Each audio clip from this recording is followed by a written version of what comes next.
Hello, Mustang fans, and welcome to another episode of the Mustang Owners Podcast. I'm John Clore. I'm the Enthusiast Communications Manager for Ford Performance, along with my co-host, Mike Ray, who is the president of the Mustang Owners Club of Southeastern Michigan and the International Council of Mustang Clubs, plus BOXM, the Bronco Owners Club of Southeast Michigan. Geez, doesn't this guy have enough to do? Anyway, we're glad that you're here today because we've got a long time coming when it talks about design, when it talks about people in the industry. We've had a long time coming into this realization that many people touch Mustang. Why, Mike? Because we have that signature line, and it says that everyone has a Mustang story. And that's why we try so hard to bring you the inside stories behind all the cool cars, the clubs, the collectors, the celebrities, and the characters in this Mustang hobby. All we ask is that you please make sure you're subscribed to the Mustang Owners Podcast so that you can be notified every time a new episode is uploaded. And Mike, this episode, finally I can say, we're going to shed some new light on Mustang. Boy, will they get that one in a minute.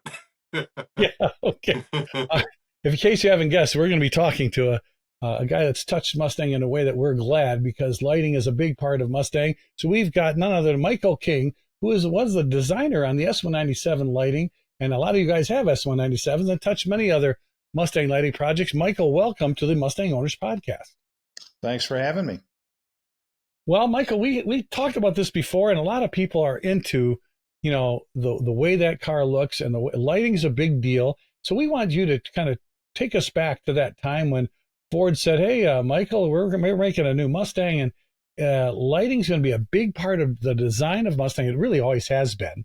I mean, when you talk, you can go back to the 69s and 70s and moving headlights and square headlights to four-eyed foxes. I mean, we've done this over and over again. But I think once we got to the S197, things kind of changed. And as I understand it, that's when you get involved. Lead us back to that time when you got involved with Mustang.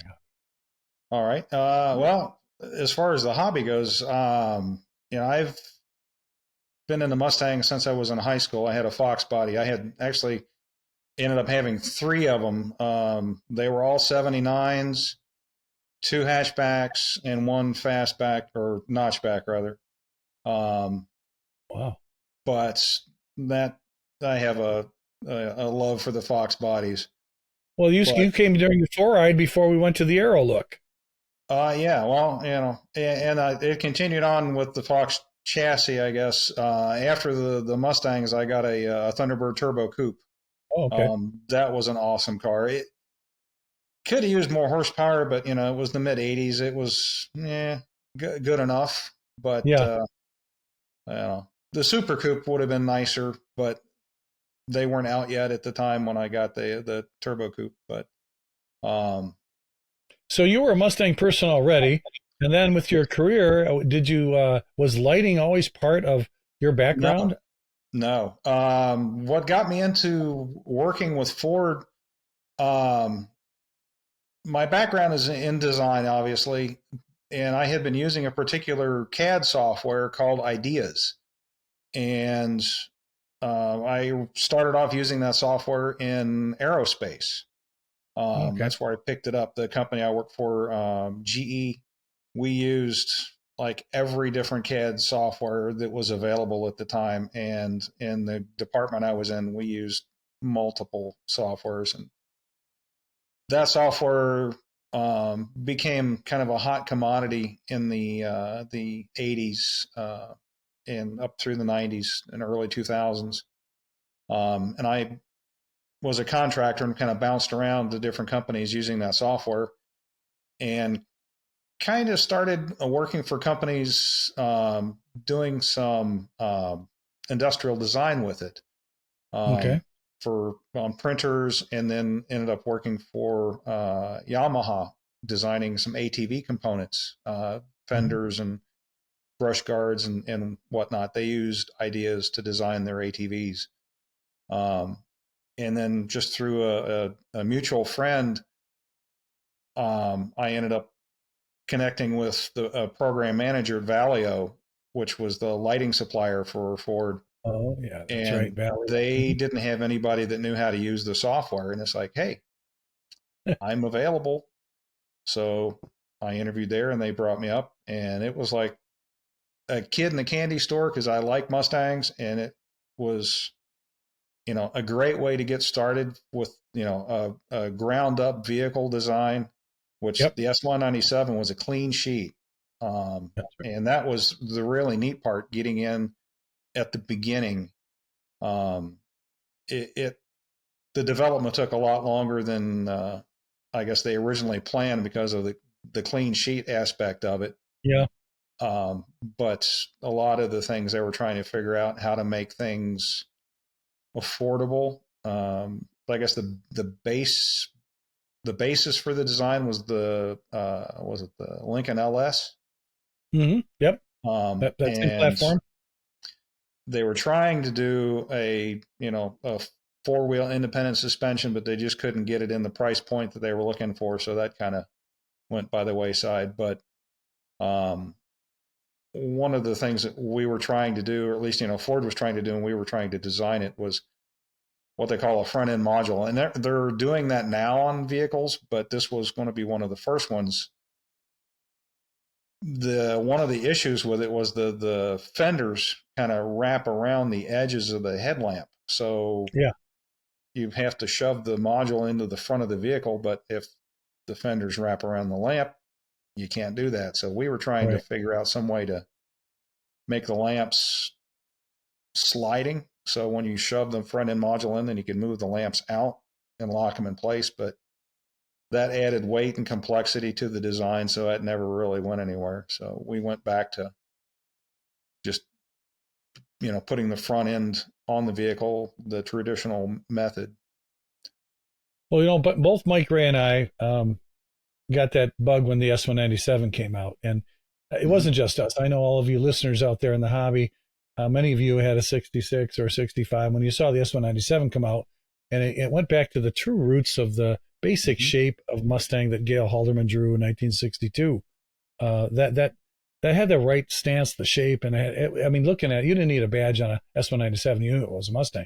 So Mike went out and sold his Mustang to get one. Mike, what did you have a? Did you get it right away, or after you saw it, or you just fell I in love had with an it? 86 SVO and I went to the dealer and actually ordered it. Ordered it in May. And if you remember back then, they were taking 3 to 6 months to get. But I had Yeah. mine on June 24th because I knew a couple people. Yeah. So it was my first brand new car. And I still have it to this day. And so, Mike, I got to tell you this quick little story. The front headlights on there. My car is silver and I did it all in chrome. I have Foose wheels, the whole under the engine bay is all chromed. So I went with the silver chrome theme, and I was at CDC, George Huseman's place, and he was having a garage sale, and they were about to build an S197 for SEMA, but something happened with their plans and they scrapped them. Well, there was a one of one headlight set that was going to him to put in that car, all chrome inside with the glass cover on it with a Ford stamp, Ford part number, only one that ever existed. Do you possibly remember that at all? There was lots of different lamps that we actually Valio did for some of the SEMA shows. Okay. I don't remember all of them, but on your car, Yeah. I remember looking at the park and turn lamps down below the headlamps. They have clear lenses. That's not factory. Yep. Mine do Damn too. it. He caught me. Well, let's face it, Michael, that design on the S197 headlamp, when that came out, some people were saying, why do it have to have a lens over it? They remember the 69 and 70 Mustangs that were set back into the grill and the lamp was exposed. And there was some people that have done customs. Mike, we've been to Autoramas and every car show. Somebody's always messing with the lamps. Yeah. I've seen them without the covers on a few cars. Have you? Yeah. Well, so, Mike, tell us about that. What was the thinking? Was there experimenting of the lamps just being inset like a four-eyed car or a 69, and then when did the cover come in? Well, it's all aerodynamics. That's what drives it in the fuel mileage. Okay. That's the big thing. There's no getting around it if you put a recessed headlamp, like the old school seal beams. However, this is kind of getting a couple of years down the road from the original S197 when they were working on the GT500.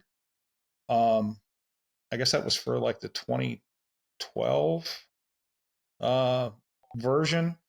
They were having like a design competition in the studio between a couple of the designers. And there was a young guy and an older guy. I don't remember their names. I wish I did. But the older guy had this idea. He wanted to use seal beams. And he wanted to do it, the GT500, he wanted it to look like the 1970 Shelby.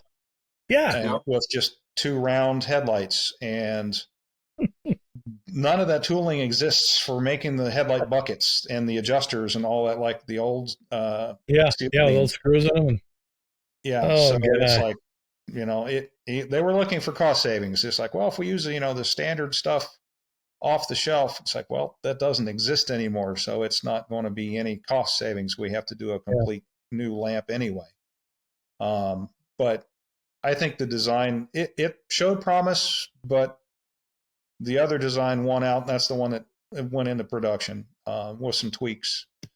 Well, tell us how that goes, because we've had many designers on our Mustang Owners podcast, and there's a process. You make a drawing, you have a conversation, and there's always an evaluation of the pros and cons of your particular design, and then there's all those guys that Mike and I just love, the bean counters. Those guys. Yeah. Well, I wanted to give you a shout out, John. That movie that you guys made, was it The Faster Horse? The Faster Horse, yeah.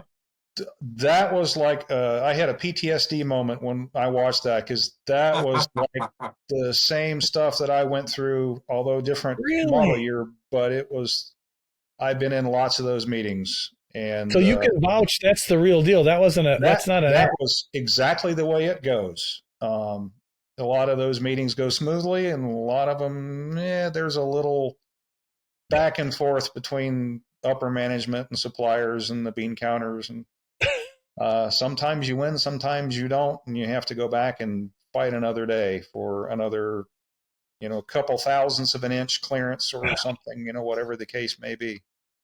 Well, Mike, that's good news, because I'm sure some of the listeners have not seen, for whatever godforsaken reason, a Faster Horse. I had no idea until I met you, and they were talking about it, and it was like, oh, I got to watch this. And I watched it the next day, and it was like, holy shit, that's exactly what I went through. Mike, how many? Yep. So they filmed you, Mike, for what, 15 hours, and you had 15 seconds? Yeah, 11 hours, and I got 11 seconds. Was it 11 hours? Yeah, we walked. I mean, remember they were everywhere, and I think the only reason people remember me is because the clock went off. Yes. What's my car and the noise on that? Yeah. And that's right. And then I looked up at the cameraman, the producers behind me. He's going, keep going. So that's the only reason people remember me. But that as far as we know, and we know Dave Parasak real well. He was a stickler, and so doing that movie, it's a process, and people don't realize how much work goes, and the passion. I think, Michael, you weren't working on just any car at Ford. When you came in and working lighting on a Mustang, that's a whole different deal. Yeah, it was an important thing. It was very number one high security, dealing with the studios. Yeah. But it was the flagship. Everybody was focused on that big time. Well, when you were into the process and you got your hands all over that car, and you finally got the car to the point where it was going to be launched, looking back at that program, was there anything you wish they would have done differently on the S197?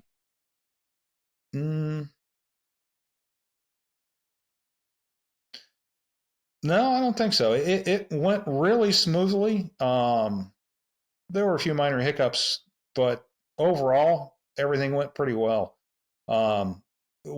In the launch engineer that I worked with, John Kowalczyk, outstanding guy. I just loved working with him. But he actually bought all of us shirts at Valio, the team that he worked with, because it went so well. And,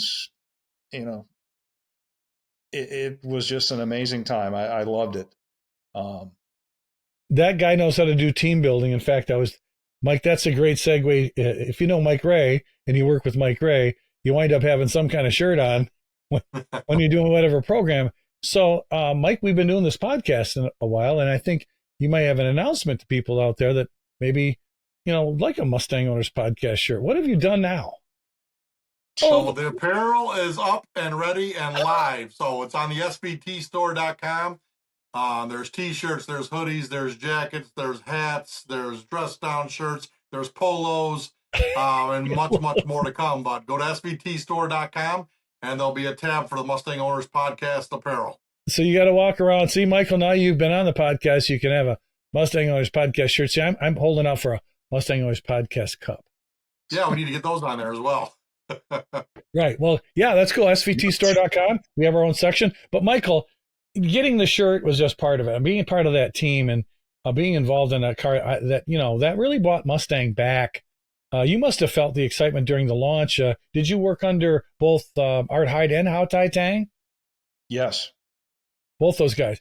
Yep. I mean, the passion they shared. I mean, two separate engineers, but man, when you're on Mustang, there's a driving force behind everybody that touches the car, whether it's a door hinge or any aspect of that car, interior. I mean, everything that went into that car. And that's why, Mike, I think, I couldn't help it. I had to have one. I went out and got one. I have an 06, but that car still, it's the rock of most shows. And as much as the S550 is kind of taken over, Mike, there's always going to be a spot for the S197 at a car show. I got to say right now, without that S197, John, I don't think we would have never met, I don't think, because the S197 is what got me into the hobby, wanted me to go to car shows. I mean, I went to car shows before, but never with a car. I never entered a car. When I got the 05, it was the first thing I did. And as they say, the rest is history, but that's when I joined the car club. And then I joined the board and then met everybody at Ford. And then I worked on launch teams with Ford for the Mustang. And all that stemmed from me buying that 2005 Mustang. I think if without that, I think I would just owned a few Mustangs and thought they were cool, and that would have been it. See, Michael, speaking of lighting, though, did you do anything with the taillights? Did you know the guys on the taillight team? Was there a lot of work? There were at Valeo, my employer. There were three of us on the Mustang team, at least for the S197, the initial one. I did the front end of the vehicle. There was another guy, his name was Randy Brown. He did the tail end, and then we had a program manager as kind of overall. But he retired shortly after, and I kind of took over as program manager and handled the Shelby stuff. Michael, did you work on the 13 car? No. I launched. Okay. Well, I didn't launch it, but I did the design work on the 2010. And then there was that big unfortunate downsizing everybody did in 2009. Yeah. And, our whole entire Ford team got let go from Valeo. So, the 13 car is the one that had those most expensive taillights in automotive history. Yeah, Mike, tell them what you told the chief engineer about when the first time you saw the refresh taillights. So our board of directors from the Mustang Club got invited out to see the refresh from the 9 to the 10. With the little refresh attributes, if you will. And we were walking around, and there were some people walking around. I didn't know all of them. And I walked to the back of the car, and a gentleman asked me, he was from Ford, and said, "What do you think of the car?" And I go, "I don't like the taillights. They kind of look like a Toyota." And he goes, "How you doing? My name's Dave Parasek, chief enginer." So that's how I met Dave Parasek. But since that day, we've been best of friends because he said I was truthful, honest, and those headlights changed, or those taillights changed at 13. Yeah, they did. Yep. Well, that name sounds familiar. I think I've met him. Yeah, he was chief. He took the end of S197 and launched all of 550 as well. Okay. Yeah. Well, and the thing is, headlights and taillights, let's face it, the lighting. Oh, John, hold on a second. He was the main guy in that movie, and A Faster Horse. Yeah, that was really ball and all that. He was the feature guy in that movie. Okay. Yeah, he's the leader. The Dave Parasek Walking the S550 to Life movie. That's what that was. And what we like to say was too much Parasek, not enough chlor. Well, and too much chlor, not enough Alderman. That's right. Oh, but Michael, let's face it.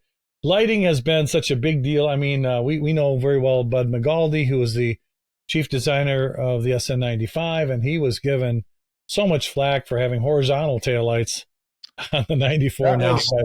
Yeah, that was one of the big issues when we were dealing with the designers and kind of going back and forth on the horizontal versus the vertical elements in the tail lamps. And, everybody was happy with the vertical ones. And it was just like, Oh yeah, the fact you had three of them and they're all vertical. Yeah. Yeah, Oh, right. that's no question about it. So we got another question for you, but right now let's take a little pit stop so we can thank those who make the Mustang Owners podcast possible. And that is our platform provider, the Mustang Owners Museum, down the road from the Charlotte Motor Speedway in Concord, North Carolina. That's the spiritual home of Mustang, and then we help them push that hobby forward by visiting that museum and telling everyone to go down there. In fact, Mike and I were just down there recently. It was great. We'd also like to thank you, our listeners, because you've made us the top rated Mustang podcast. We want to give you a gift. And our gift to you is actually worth some money. Now, if you're interested in a Christmas gift for someone and you have not seen this limited time offer of Ford, the collector's edition set, you owe it to yourself to take a second and go over to iconicglobalsports.com and check this thing out. It's a 410-page, 120-year hardbound history of Ford Motor Company. It's the ultimate history. 8 different authors. Took 7 years to write the thing. And then the set comes with a beautiful presentation case and all the logos and badges from the Fords that you know and love for all these years. Plus, it's got a pull-out section of many archival items that was taken from Ford archives, including letters like Thomas Edison to Henry Ford saying, hey, let's build an electric car back in 1913, and all kinds of brochure reprints. It's really the ultimate collector set, and you can get it at iconicglobalsports.com. And because you're a listener, you can save $50 off this incredible Christmas gift for your best friend. All you have to do is when you go to checkout, type in MOCSEM, which is Mike's Club acronym, MOCSEM, at the checkout as your coupon code, and you'll knock $50 off your price. So don't forget, when you want to go in there and say, hey, I got my friend a great gift, or I got myself a gift, and I save $50 because I'm a listener of the Mustang Owners Podcast. And Mike, hey, thanks a lot for all your efforts in making that discount possible, because you and I both know that was one heck of a cool book. Yep, and it was a long wait, but it's definitely worth it, and it's here now. That's right. So get it for Christmas, dang it. So listen, Michael King, I'm surprised. Well, not really surprised. You did notice that, the people always mess with things. And on my car, the turn indicators, people, sometimes I've seen people love, Mike, and I'm not a big fan of this, the Euro white taillights. Right. That's a big deal. And people are always using those. And people change out the lenses and color the bulbs. But on the S197, a big question that people ask was there any thought of integrating the turn indicator sets rather, into the actual headline unit itself? Because a lot of people like the integrated, the module set that people have now when they put them on the F-150s, and the turn indicators are in the lamps themselves. Was that ever given any thought on S197? Well, that was the original intent, was to have them in with the headlamp in one piece. It's cheaper that way, one lamp. Yeah. One part number in the system, so less inventory you have to handle. That's one of the things I learned dealing with big companies like that is each part number is a huge expense. And if you keep the part numbers down, you save money. But well, what happened? What made them say, well, is it a design element? Was it something that it was a design issue? Oh, okay. It was a design issue. Right on the inboard of the headlamp, there's that like a vertical horn, if you will, on the outside of the grill. Yeah. The turn signal was going to be on the inboard side of the headlamp, like the 2010. Yeah. But that little horn feature sticks out quite a ways. It's like maybe 2 or 3 inches proud of the lens. Oh. You have to be able to shoot a beam from your turn signal 45 degrees. So it's blocked by that little piece on the grill extension, or whatever you want to call it, on the fascia. Mm-hmm. So that wouldn't work. And you couldn't put it outside of the lamp because that would just be wrong for the styling. It wouldn't look right. Yeah, that's not Mustang. It wouldn't have the Mustang look. So we went round and round and tried all sorts of different things with the stylists in the studio. And finally, in a fit of desperation, it's like, well, can we just put it below the headlamp, down in the bumper?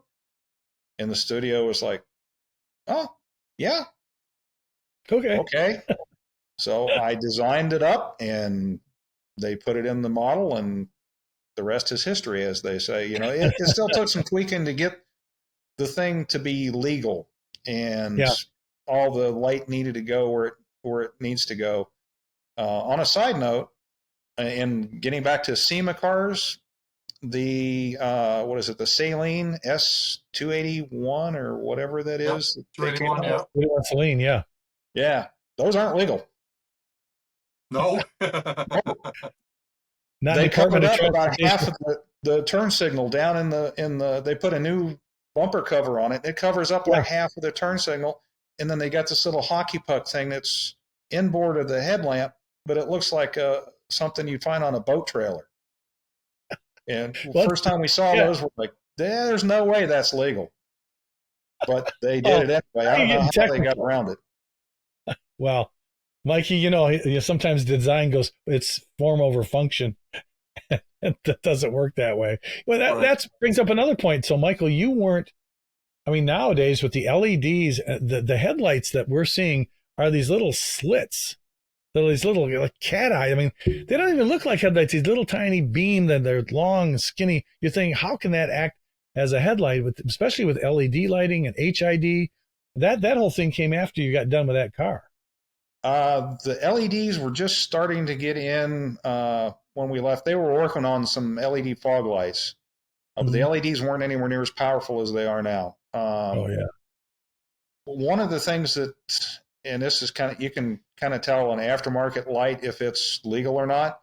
You're Yeah. not supposed to be able to see the light emitting device, whatever that might be, whether it's the LED diode itself, or in the case of a headlight, you can't see the actual filament in the bulb Okay. on a So it's got to be headlight. hidden.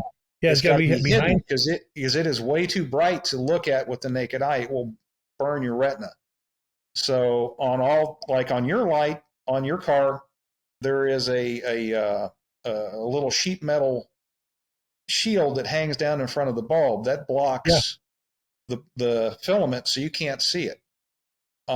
With the LEDs, they have them hidden somewhere, and they're shining down on a reflector, and it's like a little mirror, and it bounces that light where it needs to go. And that's kind of what's going on in a regular headlamp, like on the S197. It's the reflector back there is bouncing the light in a particular pattern where it needs to go. You have to see certain points at certain distances and certain lumen outputs. In both high and low beam, and that's a dual filament bulb. It's the H13 bulb, I think, is what they used in it. Well, Mike and I do travel a little bit at night, Michael, and you'll see. I don't know, Mike. Is it BMWs that always have that bright blue light coming at you? And you say, "How is this legal?" I mean, people, it depends on. A lot of trucks are super high anyway, and they're in your line of sight. And we're in a little Mustang, or they come up behind you and it's right in your mirror. But though some auto manufacturers, I think it's factory, they come with a hue to it, and it's just it's very distracting. Well, the HIDs had an issue when they first came out. Like the Lincoln Mark 8 was, I think, the first LED or not LED HID, and that's a whole nother subject. Yeah.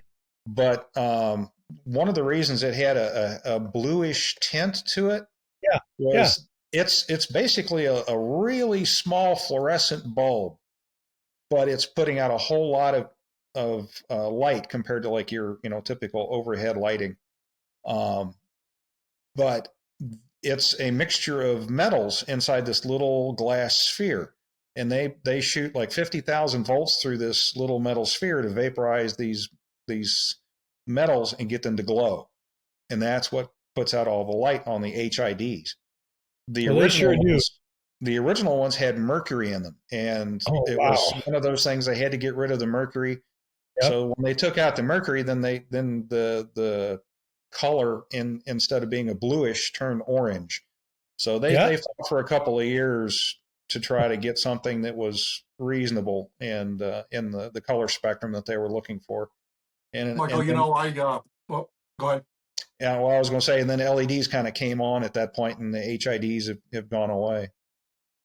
the HIDs in the S197s. I remember when that started, it was a real big fad. People wanted them, but they got so hot they were melting the bezels. Yeah. So they got really, really too hot. They melted the front bezels on the headlights. Weren't made for that heat. They got so hot. Yeah.